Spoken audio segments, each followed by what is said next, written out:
जो प्रश्न यहाँ पर रखा कि राहुल गांधी जी वोट अधिकार यात्रा क्यों निकाल रहे हैं। हमने देखा था कि पिछले दिनों में हमारा, जैसे राहुल जी बराबर बता रहे हैं अपनी रैलियों में बिहार में, कि एमपी में, मध्य प्रदेश में, राजस्थान में, फिर उसके बाद हरियाणा में, उसके बाद महाराष्ट्र में, और 24 का चुनाव तो है ये शामिल। तो वो कह रहे थे कि हमारे पास कोई प्रूफ नहीं था, इसलिए हम चुप थे और हम आश्चर्य करते थे कि 26 में से 26 सीट इन्होंने एमपी की मध्य प्रदेश में जीती। महाराष्ट्र में ये बिल्कुल साफ बताया जा रहा था कि कांग्रेस की सरकार बनेगी, और लोकसभा के इलेक्शन में हमको जितना वोट पड़ा था उतना ही वोट हमको मिल गया।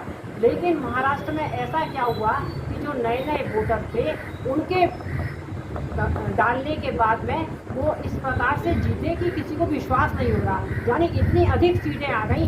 वहीं से हम सबके कान खड़े हो गए और राहुल जी ने फिर कर्नाटक की एक महादेव नगर सीट है उसको पूरी तरीके से अध्ययन किया 6 महीने तक, और उसके बाद ये रिजल्ट निकाला कि किस प्रकार से 1 लाख से ऊपर वोटों का घपला हुआ है। उन्होंने अलग अलग तरीके से बताया। तो मेरा आपका जो प्रश्न था कि वोट अधिकार यात्रा आखिर क्यों निकल रही है, तो ये बात प्रमाणित हो चुकी है कि वोटों की चोरी बराबर हुई। या तो वोट काट के बढ़ाए जाते हैं या वोट खत्म करके बढ़ाए जाते हैं, ज़्यादा अधिक डालकर बढ़ाए जाते हैं। आपने देखा था, मैं एक बात अलग से बताऊं, लोकसभा के चुनाव में जैसा पहला शायद वोट का जो था वो तारीख 7 तारीख थी, 7 के बाद में फिर 14 थी। तो आप देखो ना, 7 के बाद में जो वोट ऑफ परसेंटेज है या वोट कितने बड़े, पिछले दिनों में जब हम वोट डालने जाते थे तो शाम तक हमारा जो चुनाव का कार्यक्रम रखते थे अधिकारी, वो बता देते थे कि शाम के 7 बजे तक मैक्सिमम, जबकि इस प्रकार के साधन नहीं थे कि इतने वोट पड़े, इतने वोट यहाँ पर डाले गए इस मशीन पर। लेकिन उन्होंने 3 राउंड होने के बाद भी लोकसभा के वो वोट बताए नहीं, और इस प्रकार से वोट बराबर भर दे गए। 78 सीट्स पे हमको पूरी तरीके से ये बात साफ होती नजर आ रही है कि इन्होंने लोकसभा में वोट भरवा के जीत हासिल की है। इसीलिए हिंदुस्तान का एक एक बच्चा बिहार में तो ये बात 6 साल के बच्चे जैसे राहुल जी कह रहे हैं कि कान में आकर कहता है, खुलेआम कहता है वोट चोर, और आगे आपको पता है गद्दी छोड़।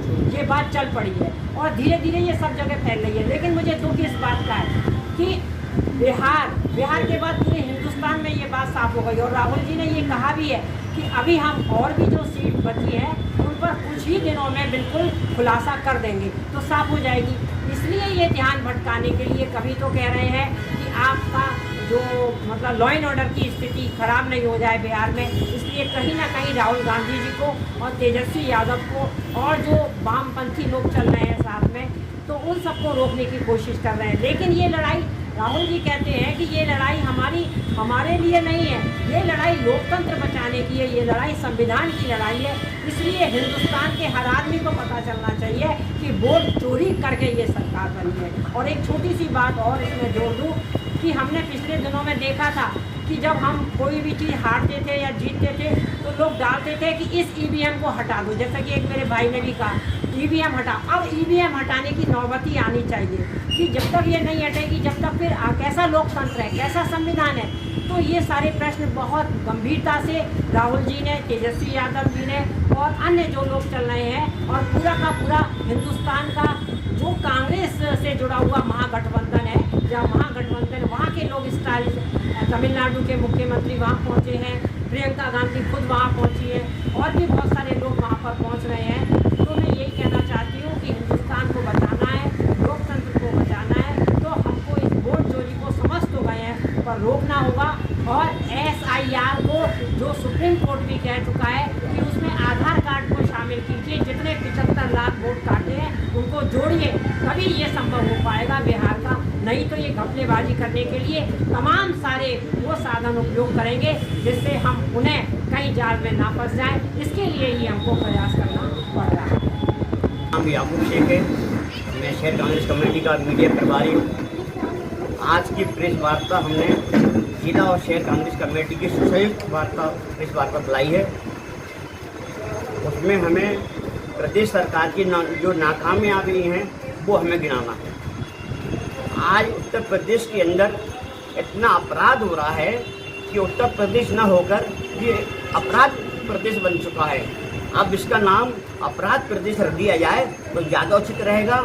आए दिन छोटी छोटी बच्चियों के साथ में बलात्कार हो रहा है, उन्हें जान से मार के उनको जंगलों में फेंका जा रहा है।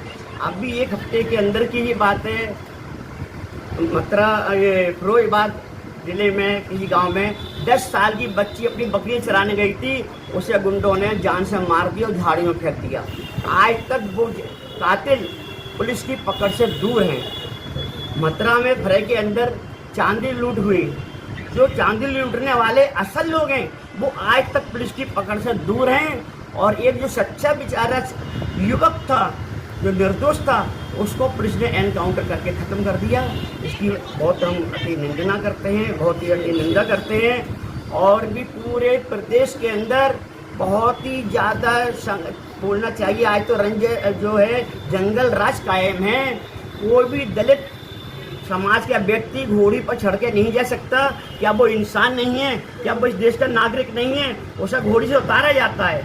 इतना ही नहीं, इस पर भी उनको तसल्ली नहीं हुई। उसके बाद में यहाँ तक कर दिया गया कि दलित समाज का व्यक्ति कोई भी हमारी गली में से होकर नहीं निकलेगा, पल्ले रास्ते से जाएगा, क्योंकि हमारी गली जो है नापाक हो जाएगी, अछूत हो जाएगी। ऐसी सरकारें नहीं चलती हैं।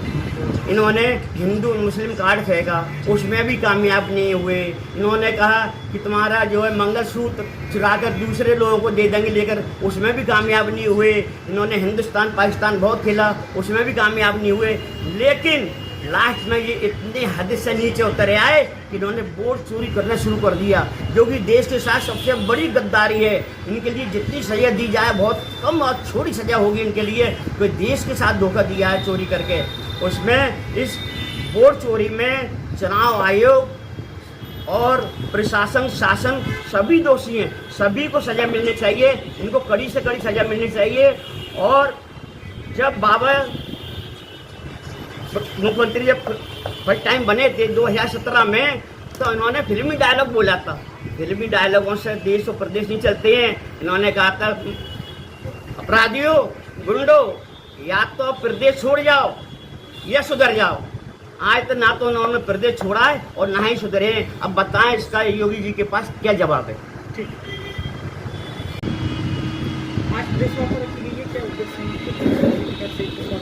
ये पार्टी की ओर से हमें आदेश दिया गया है कि प्रदेश में जो भी घटनाएं हो रही हैं उनको लोगों के नोटिस में लाया जाए।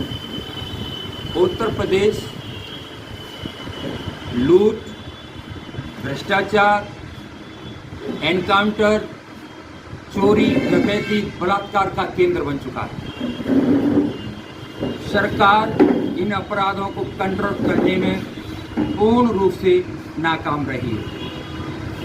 अभी आपको एक उदाहरण दूं, बहुत सारे उदाहरण हैं, जिसमें एक उदाहरण है फरा थाना के अंडर एक लूट हुई, जिसमें थाना सैया के अंडर गांव आता है थाना तेरा के पास। उसमें 6 लोग शामिल थे उस लूट के अंदर, चांदी की लूट। वो पकड़े भी गए, जिसमें एक लड़का बहुत नौजवान था जिसकी उम्र 26 साल के आसपास थी। उसका इन्होंने मर्डर कर दिया। जबकि लूट के दौरान कोई गोली नहीं चली, कोई घायल नहीं हुआ, किसी का मर्डर नहीं हुआ। उसके बावजूद उसका पुलिस ने मर्डर किया। जिस लड़के का पुलिस ने मर्डर किया एनकाउंटर का सहारा लेकर के, वो लड़का बहुत गरीब घर से था, पहली बार इस लूट में चोरी में शामिल हुआ। वो उसका कोई पुराना रिकॉर्ड भी नहीं था, उसके बाद भी उसका एनकाउंटर किया गया। ये मैं सरकार की नाकामी समझता हूँ। अगर अपराध हो रहा है तो उसके लिए कोड बना हुआ है, जेल बनी हुई है, बहुत सारा सिस्टम है, संविधान बना हुआ है। उस एक्ट के तहत उसे सजा दी जानी चाहिए थी, उसे एक सुधरने का मौका दिया जाना चाहिए था, जबकि उसका कोई क्रिमिनल रिकॉर्ड नहीं था, बघेल समाज का लड़का। इस तरह के अपराध मैं कह रहा हूँ एक कायर सरकार ही ऐसा कार्यों को अंजाम दे सकती है। कायर सरकार मैं इसलिए कहूँगा कि आज प्रधानमंत्री जी भी जो कुर्सी पर बैठे हुए हैं वो वोट चोरी करके बैठे हुए हैं।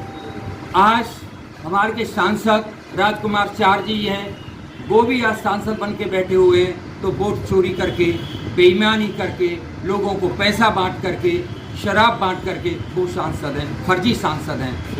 और असल में सांसद तो आपके सामने जनता का चुनाव सांसद अपना शिखर बाहर बैठा हुआ, जिसका हाई कोर्ट में बहस हो रही है, पटिशन पड़ी हुई है, उसका निर्णय बहुत जल्द आने वाला है।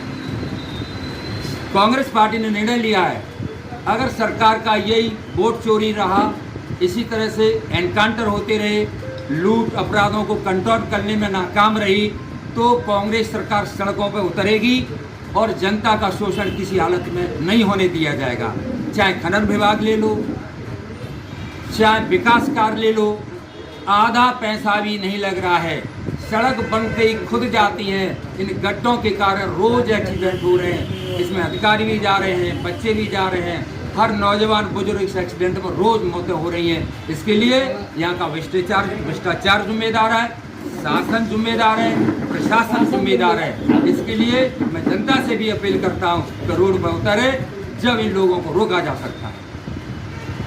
अगर ये सब चीजें अगर नहीं रुकती तो आपकी आगे की रणनीति क्या रहेगी? रणनीति, इस देश के लोगों ने जब अंग्रेजों को नहीं इस देश में रहने दिया, तो ये काले अंग्रेजों का रूप इन्होंने धारण कर लिया है, जो वोट चोरी करके कुर्सी पर बैठे हैं नाकाम लोग। जाति, धर्म, हिंदू, मुस्लिम और वोट चोरी, ईवीएम की मेहरबानी, इलेक्शन कमीशन की मेहरबानी से सरकार बनी हुई है। चाहे उत्तर प्रदेश सरकार ले लो, चाहे केंद्र की सरकार ले लो, जब चोरी करके कुर्सी पर बैठेंगे तो ये कंट्रोल नहीं कर सकते। आपको मालूम है कि जब संसद आवारा होती है तो लोग सड़कों पे आते हैं, जब लोग सड़कों पे आते हैं, अपनी ताकत दिखाते हैं, आंदोलन करते हैं, तो रात में संसद चलती है, रात में सुप्रीम कोर्ट बैठता है, रात में हाई कोर्ट बनता है। और मुझे एक नजरिए से देखा जाए तो पहले हमारा देश गोरे अंग्रेजों का गुलाम था। आज हम आवाज करते हैं, किसी भी ऑफिस में जाते हैं, कहीं भी हम लोग जाते हैं, एहसास होता है कि आज हमारा देश काले अंग्रेजों के चंगुल में फंस चुका है। और काले अंग्रेजों के चंगुल से निकलने के लिए कांग्रेस पार्टी लगातार आंदोलन कर रही है और इसको तेज धार दी जाएगी। इसकी तस्वीर सामने साफ है, तो सभी जानिए। जो केंद्रीय सरकार वोट चोरी करके सांसद विधायक इन्होंने चुना दिए, उसके अलावा ये फर्जी जो मुकदमे हैं, जैसे कोई सपा का कार्यकर्ता है, कोई कांग्रेस का कार्यकर्ता, उसको मुकदमे लगवाते हैं फर्जी, उसको बंद कराते हैं, ये इनका नहीं चलने दिया जाएगा। फर्जी मुकदमे इनके नहीं चलने दिए जाएंगे, चाहे वो हाई कोर्ट में हो, चाहे सुप्रीम कोर्ट में हो। इनका क्या है, जैसे मैं कार्य करता हूँ कांग्रेस का, बोले इसे ऐसा है कि साले को फंसवा दो चाकू में, इस पर धारा लगवा दो, छेड़छाड़ की, इस पर धारा लगवा दो, जेल में भिजवा दो, इसका रिकॉर्ड खराब हो जाए। इनका मेन उद्देश्य है वोटरों को ये खराब कर रहे हैं। वोट चोरत तो ये है, वोट चोरी की है इन्होंने, और जब तक ये ईवीएस मशीन यहाँ से नहीं हटेगी, जब तक ब्लड पेपर से चुनाव नहीं होगा, तब तक समाधान नहीं होने वाला है। ये वोट चोरी करते रहेंगे और अपनी सरकार बनाते रहेंगे।